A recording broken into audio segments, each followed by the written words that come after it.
নমস্কাৰ বন্ধুসকল, মই আপোনালোক সকলোকে মোৰ চেনেললৈ স্বাগতম জনাইছোঁ। বন্ধুসকল, মোৰ নাম গোবিন্দ ৰাজ কৰ্মজন, এষ্ট্ৰবাস্তু এক্সপাৰ্ট নিউমেৰলজিষ্ট।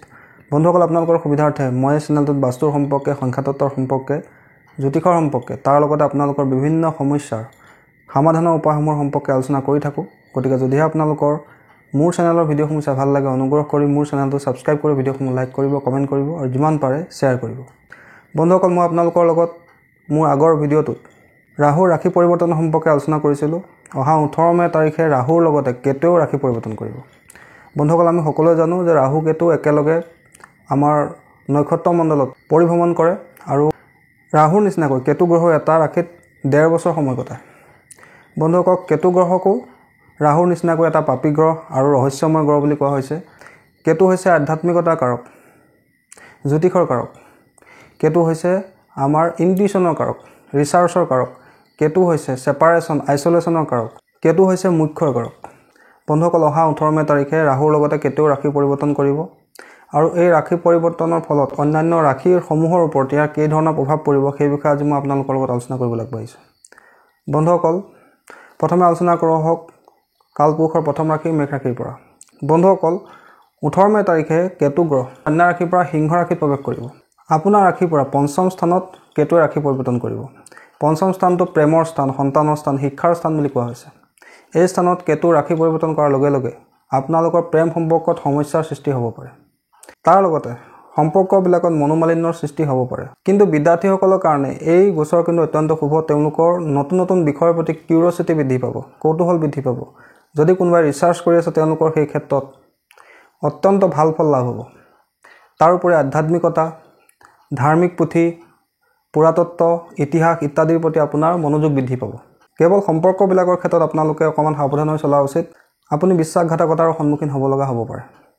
এই সময়ছোৱাত আপুনি সন্তানক লৈ চিন্তিত হ'ব পাৰে, সন্তানৰ স্বাস্থ্যক লৈ বা শিক্ষাক লৈ আপোনালোকে চিন্তিত হ'ব পাৰে। আপোনালোকৰ স্বাস্থ্যৰ সমস্যা আমনি কৰিব পাৰে, বিশেষকৈ পেটৰ লগত জড়িত সমস্যা, নাভিৰ তলৰ অংশত যিকোনো ৰোগ যেনে কিডনী ষ্ট'ন হওক, পেচাবৰ ইনফেকশ্যন হওক ইত্যাদি কিছুমান ৰোগে আপোনালোকক আমনি কৰিব পাৰে। গতিকে নিজৰ স্বাস্থ্যৰ আপোনালোকে সম্পূৰ্ণ খেয়াল ৰখাৰ প্ৰয়োজন। এই ৰাশি পৰিৱৰ্তন উপায় হিচাপে মেষ ৰাশিৰ ব্যক্তিসকলে কোনো মন্দিৰত বুধবাৰৰ দিনা এখন ত্ৰিকোণ আকৃতিৰ ৰঙা পতাকা দান কৰিব লাগে। বন্ধুসকল, তাৰপিছৰ ৰাশি হৈছে বৃষ ৰাশি আৰু কেতুৱে ৰাশি পৰিৱৰ্তন কৰি আপোনালোকৰ চতুৰ্থ স্থানত প্ৰৱেশ কৰিব।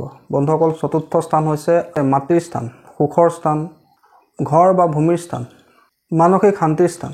বন্ধুসকল, কেতু গ্ৰহক বিৰক্তিৰ গ্ৰহ বুলি কোৱা হয়। গতিকে এই স্থানত কেতু প্ৰৱেশ কৰি আপোনালোকৰ মানসিক শান্তিত সমস্যাৰ সৃষ্টি কৰিব। তাৰোপৰি আপোনাৰ ঘৰত মন নবহাৰ দৰে সমস্যা হ'ব পাৰে। ঘৰৰ বাহিৰত থাকি আপুনি বেছি ভাল পাব পাৰে। তাৰ লগতে নিজৰ মাতৃৰ স্বাস্থ্যৰ অৱনতি হ'ব পাৰে। গতিকে নিজৰ মাতৃৰ স্বাস্থ্যৰ সম্পূৰ্ণ খেয়াল ৰখাৰ প্ৰয়োজনীয়তা আছে। আপোনাৰ পাৰিবাৰিক সমস্যা বৃদ্ধি পাব পাৰে। তাৰ কাৰণে আপোনাৰ মানসিক অশান্তি, ডিপ্ৰেশ্যনৰ সন্মুখীন হ'ব লগা হ'ব পাৰে। এই সময়ছোৱাত আপোনালোকৰ বুকুৰ বা হাওঁফাওৰ লগত জড়িত সমস্যা হ'ব পাৰে, যেনে হাওঁফাওৰ ইনফেকশ্যন হওক, কফৰ সমস্যা হওক ইত্যাদি সমস্যাই আপোনালোকক আমনি কৰিব পাৰে। এই সময়ছোৱাত আপোনালোকে নিজৰ পাৰিবাৰিক জীৱনৰ ওপৰত সম্পূৰ্ণ ধ্যান ৰখাৰ প্ৰয়োজনীয়তা আছে। সম্পূৰ্ণ সন্তুলিতভাৱে আপুনি নিজৰ ঘৰ পৰিয়ালৰ সদস্যসকলৰ মাজত সম্পৰ্ক মধুৰ কৰি ৰাখিবলৈ চেষ্টা কৰিব লাগে। বন্ধুসকল, এই ৰাশি পৰিৱৰ্তনৰ উপায় হিচাপে বৃষ ৰাশিৰ ব্যক্তিসকলে প্ৰত্যেক দিনে কেতুৰ যি বীজ মন্ত্ৰ ওম ষ্ট্ৰাং ষ্ট্ৰিং ষ্টং চ কেতুৱে নমঃ বা ওম কেং কেতুৱে নমঃ এই মন্ত্ৰটো প্ৰত্যেক দিনে 108 বাৰকৈ জপ কৰিব লাগে আৰু কুকুৰক সদায় কিবা নহয় কিবা এটা খুৱাব লাগে। বন্ধুসকল, তাৰপিছৰ ৰাশি আছে মিথুন ৰাশি। কেতুৱে ৰাশি পৰিৱৰ্তন কৰি আপোনালোকৰ তৃতীয় ঘৰত প্ৰৱেশ কৰিব। বন্ধুসকল, তৃতীয় ঘৰ হৈছে আমাৰ পৰিশ্ৰমৰ স্থান, পৰাক্ৰমৰ স্থান, ভাতৃ ভগ্নীসকলৰ স্থান। বন্ধুসকল, এই স্থানত কেতু প্ৰৱেশ কৰি আপোনালোক সাহস আৰু পৰাক্ৰম বৃদ্ধি কৰিব। আপুনি যিকোনো কাম দায়িত্ব সহকাৰে কৰিবলৈ চেষ্টা কৰিব। কামৰ প্ৰতি দায়িত্ববোধ আপোনাৰ বৃদ্ধি পাব। ধৰ্মৰ প্ৰতি, আধ্যাত্মিকতাৰ প্ৰতি আপোনাৰ মনোযোগ বৃদ্ধি পাব পাৰে। সৰু সৰু ধাৰ্মিক যাত্ৰাত আপুনি যাব লগা হ'ব পাৰে। কৰ্মত আপোনাৰ সহযোগীসকলৰ সহায় আপুনি লাভ কৰিব পাৰে। তাৰোপৰি এই সময়ছোৱাত আপুনি সম্পত্তি ক্ৰয় কৰিব পাৰে। অকল এই ৰাশি পৰিৱৰ্তনৰ উপায় হিচাপে মিথুন ৰাশিৰ ব্যক্তিসকলে প্ৰত্যেক দিনে কুকুৰক কিবা নহয় কিবা এটা খুৱাব লাগে আৰু কেতুৰ যি বীজ মন্ত্ৰ ওম কেং কেতুৱে নমঃ এই মন্ত্ৰটো প্ৰত্যেক দিনে 21 বাৰকৈ জপ কৰিব লাগে। বন্ধুসকল, তাৰপিছৰ ৰাশি হৈছে কৰ্কট ৰাশি। কেতুৱে ৰাশি পৰিৱৰ্তন কৰি কৰ্কট ৰাশিৰ দ্বিতীয় ঘৰত প্ৰৱেশ কৰিব। বন্ধুসকল, দ্বিতীয় স্থান হৈছে আমাৰ ধনৰ স্থান, কুটুম্বৰ স্থান আৰু আমাৰ বাণীৰ স্থান। এই স্থানত কেতু প্ৰৱেশ কৰি আপোনাৰ ধন সঞ্চয়ত কিন্তু সমস্যাৰ সৃষ্টি কৰিব। আপোনাৰ জীৱনলৈ এই ৰাশি পৰিৱৰ্তনে ঘাত প্ৰতিঘাত আনিব পাৰে। পৰিয়ালৰ সদস্যসকলৰ মাজত মতৰ অমিল বা মনোমালিন্য হোৱাৰ সম্পূৰ্ণ সম্ভাৱনা আছে। এই সময়ছোৱাত আপোনাৰ মুখৰ বা দাঁতৰ লগত জড়িত যিকোনো ৰোগে আমনি কৰিব পাৰে। এই সময়ছোৱাত আপোনাৰ খোৱা বোৱাৰ প্ৰতি ৰুচি কমি যাব পাৰে, যাৰ কাৰণে আপোনাৰ স্বাস্থ্য দুৰ্বল হ'ব পাৰে। তাৰ লগতে এই সময়ছোৱাত আপুনি অকলশৰে থাকি ভাল পোৱাৰ দৰে এটা প্ৰৱণতা বৃদ্ধি পাব পাৰে। বন্ধুসকল, এই সময়ছোৱাত আপুনি নিজৰ পত্নীৰ স্বাস্থ্য খেয়াল ৰখাৰ প্ৰয়োজনীয়তা আছে। এই ৰাশি পৰিৱৰ্তনৰ উপায় হিচাপে কৰ্কট ৰাশিৰ ব্যক্তিসকলে প্ৰত্যেক বুধবাৰে গণেশ ভগৱানক দুবৰি বন অৰ্পণ কৰিব লাগে আৰু ওম গং গণপতি নম এই মন্ত্ৰটো প্ৰত্যেক দিনে 21 বাৰকৈ জপ কৰিব লাগে। বন্ধুসকল, তাৰ পিছৰ ৰাশি হৈছে সিংহ ৰাশি। কেতুৱে ৰাশি পৰিৱৰ্তন কৰি আপোনালোকৰ ৰাশিতে প্ৰৱেশ কৰিব, অৰ্থাৎ আপোনাৰ প্ৰথম ঘৰত কেতু প্ৰৱেশ কৰিব। বন্ধুসকল, প্ৰথম ঘৰত কেতু প্ৰৱেশ কৰি আপোনাৰ স্বাস্থ্যৰ সমস্যাৰ সৃষ্টি কৰিব। বিশেষকৈ আপোনাৰ ৰাজহাড়ৰ লগত জড়িত সমস্যা, পেচাবৰ ইনফেকশ্যন, নাভিৰ তলৰ অংশত যিকোনো ধৰণৰ ৰোগ, ডিঙিৰ ৰোগ ইত্যাদি সমস্যাই কিন্তু আপোনাক আমনি কৰিব পাৰে। আপোনাৰ মনলৈ বিৰক্তিৰ ভাৱ আহিব পাৰে, পাৰিবাৰিক জীৱনতো সমস্যাৰ সৃষ্টি হ'ব পাৰে। আপোনাৰ উদাসীনতাই আপোনাৰ পাৰিবাৰিক জীৱনত সমস্যাৰ সৃষ্টি কৰিব পাৰে। আপোনাৰ ধৰ্মৰ প্ৰতি, আধ্যাত্মৰ প্ৰতি মনোযোগ বৃদ্ধি পাব পাৰে। যিসকলে শিক্ষা গ্ৰহণ কৰে তেওঁলোকৰ কিন্তু এই ৰাশি পৰিৱৰ্তনে শিক্ষাত মনোযোগ বৃদ্ধি কৰাত সহায় কৰিব। তেওঁলোকৰ নতুন নতুন বিষয়ৰ ওপৰত জ্ঞান অৰ্জন কৰাৰ প্ৰৱণতা বা কৌতূহল বৃদ্ধি পাব। ব্যৱসায়িক ক্ষেত্ৰতো এই গোচৰ কিন্তু ভাল বুলি ক'ব নোৱাৰে। আপোনাৰ ব্যৱসায়ত ধন হানি হোৱাৰ সম্ভাৱনা আছে, কাষ্টমাৰ সংখ্যাও কমিব পাৰে। বৈবাহিক জীৱনতো সমস্যাৰ সৃষ্টি হ'ব পাৰে। পাৰিবাৰিক জীৱনত সংঘাত, মতানৈক্যৰ দৰে সমস্যা আপোনাক আমনি কৰিব পাৰে। এই সময়ছোৱাত আপুনি যিকোনো সিদ্ধান্ত লওঁতে ভাবি চিন্তি সিদ্ধান্ত ল'ব লাগে। যধে মধে যদি সিদ্ধান্ত লয়, সেই সিদ্ধান্তৰ পৰা কিন্তু আপোনাৰ ক্ষতি হোৱাৰ সম্ভাৱনা আছে। এই ৰাশি পৰিৱৰ্তনৰ উপায় হিচাপে সিংহ ৰাশিৰ ব্যক্তিসকলে সদায় মেডিটেশ্যন বা য়োগা কৰিবলৈ ল'ব লাগে। তাৰ লগতে প্ৰত্যেক দিন নিজৰ কপালত কেশৰৰ তিলক ল'ব লাগে। বন্ধুসকল, তাৰ পিছৰ ৰাশি হৈছে কন্যা ৰাশি। বন্ধুসকল, কেতুৱে ৰাশি পৰিৱৰ্তন কৰি কন্যা ৰাশিৰ দ্বাদশ ঘৰত প্ৰৱেশ কৰিব। এই সময়ছোৱাত আপুনি সাৱধান হৈ কাম কৰাৰ প্ৰয়োজনীয়তা আছে, কিয়নো আপোনাৰ খৰচ বৃদ্ধি পাব পাৰে। যধে মধে যদি আপোনালোকে ইনভেষ্ট কৰে, সেই ইনভেষ্টমেণ্টৰ পৰা কিন্তু আপোনাৰ লোকচান হ'ব পাৰে। ঋণ ধাৰৰ সমস্যাই বা স্বাস্থ্যৰ সমস্যাই কিন্তু আপোনাক আমনি কৰিব পাৰে। এই সময়ছোৱাত আপোনালোকৰ জ্বৰ, মূৰৰ বিষ, ইনফেকশ্যনৰ সমস্যা হ'ব পাৰে। আধ্যাত্মিকতা, ধৰ্মৰ প্ৰতি আপোনাৰ ৰুচি বৃদ্ধি পাব পাৰে। আপুনি ধাৰ্মিক যাত্ৰাতো যাব পাৰে। তাৰ লগতে নিজৰ স্বাস্থ্যৰ আপুনি এই সময়ছোৱাত খেয়াল ৰখাৰ প্ৰয়োজনীয়তা আছে, নহ'লে কিন্তু আপুনি হস্পিটেল যাব লগা হ'ব পাৰে।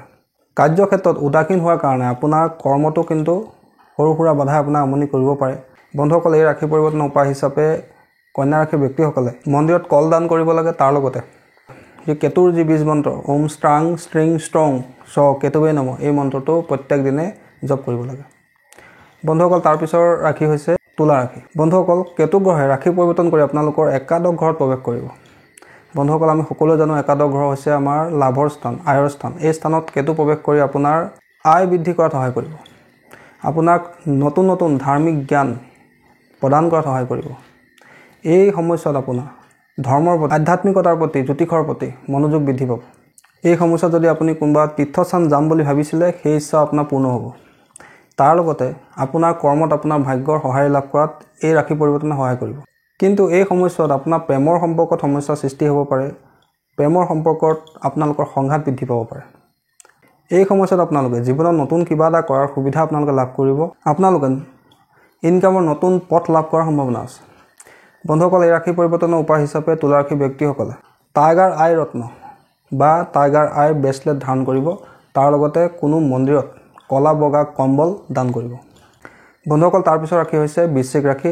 কেতু গ্ৰহে ৰাশি পৰিৱৰ্তন কৰি বৃশ্চিক ৰাশিৰ দশম ঘৰত প্ৰৱেশ কৰিব। আমি সকলোৱে জানো দশম ভাৱটো হৈছে আমাৰ কৰ্মৰ ভাৱ। এই ৰাশি পৰিৱৰ্তনে আপোনাৰ ওপৰত মিশ্ৰিত প্ৰভাৱ পেলাব। এই সময়ছোৱাত আপোনাৰ পাৰিবাৰিক জীৱনত সৰু সুৰা সংঘাত উৎপন্ন হ'ব, কিন্তু আপোনাৰ সামাজিক স্থিতি মজবুত হ'ব। কাৰ্যক্ষেত্ৰত আপোনাৰ মন নবহাৰ দৰে সমস্যা হ'ব পাৰে।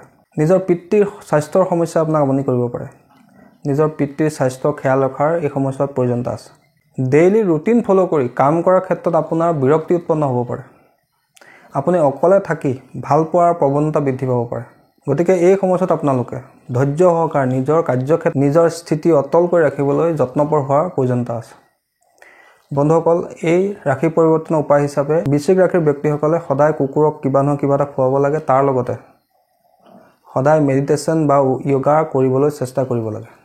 বন্ধুসকল, তাৰ পিছৰ ৰাশি হৈছে ধনু ৰাশি। বন্ধুসকল, কেতুৱে ৰাশি পৰিৱৰ্তন কৰি ধনু ৰাশিৰ নৱম ঘৰত প্ৰৱেশ কৰিব। বন্ধুসকল, আমাৰ নৱম ঘৰ হৈছে ধৰ্মস্থান, ভাগ্যৰ স্থান। এই স্থানত কেতু প্ৰৱেশ কৰি আমাৰ সৌভাগ্য বৃদ্ধি কৰাত সহায় কৰিব। অৰ্থাৎ আমাৰ কৰ্মত ভাগ্যৰ সহায় লাভ হ'ব।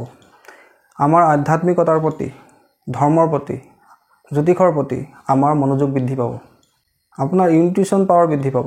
উচ্চ শিক্ষা গ্ৰহণ কৰি থকা ব্যক্তিসকলৰ এই সময়ছোৱাত যথেষ্ট শিক্ষাত উন্নতি লাভ হ'ব। তাৰ লগতে আপুনি কোনো দূৰণিবতীয়া ধৰ্মযাত্ৰালৈ যাব পাৰে, অৰ্থাৎ দূৰত থকা কোনো ধৰ্মস্থান দৰ্শন কৰিবলৈ আপুনি যাব লগা হ'ব পাৰে।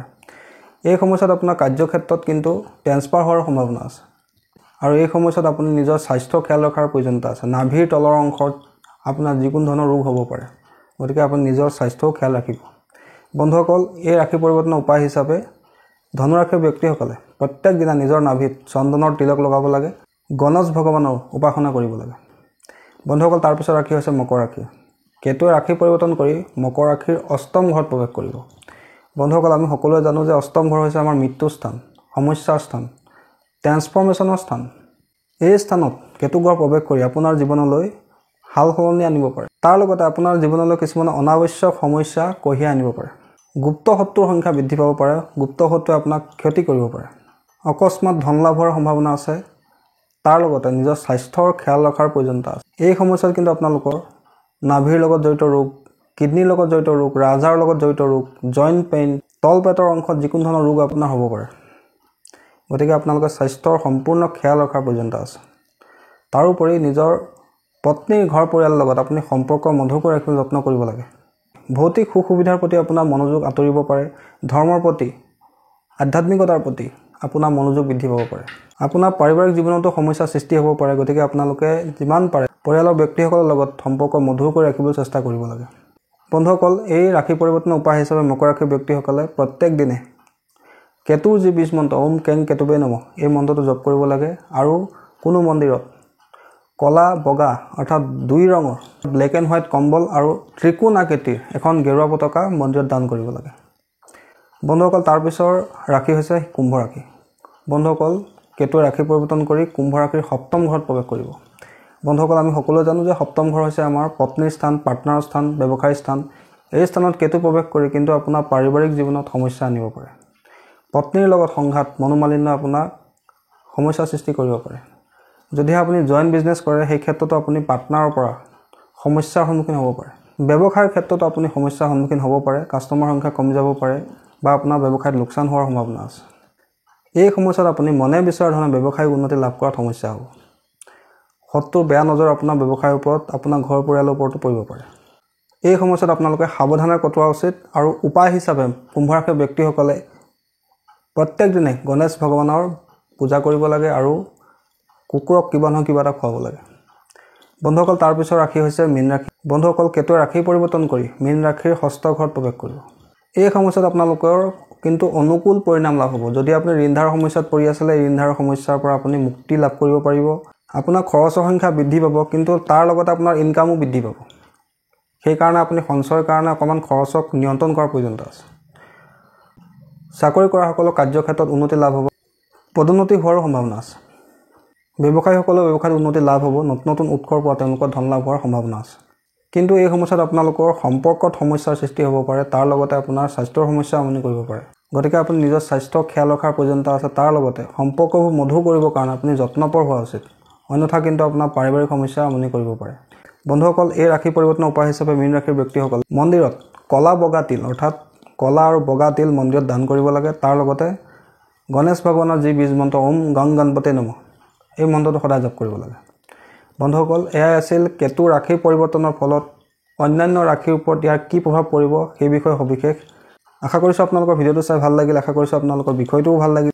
যদি ভাল লাগিল অনুগ্ৰহ কৰি ভিডিঅ'টো লাইক কৰি দিব, কমেণ্ট কৰিব আৰু মোৰ চেনেলটো ছাবস্ক্ৰাইব কৰিব। ধন্যবাদ।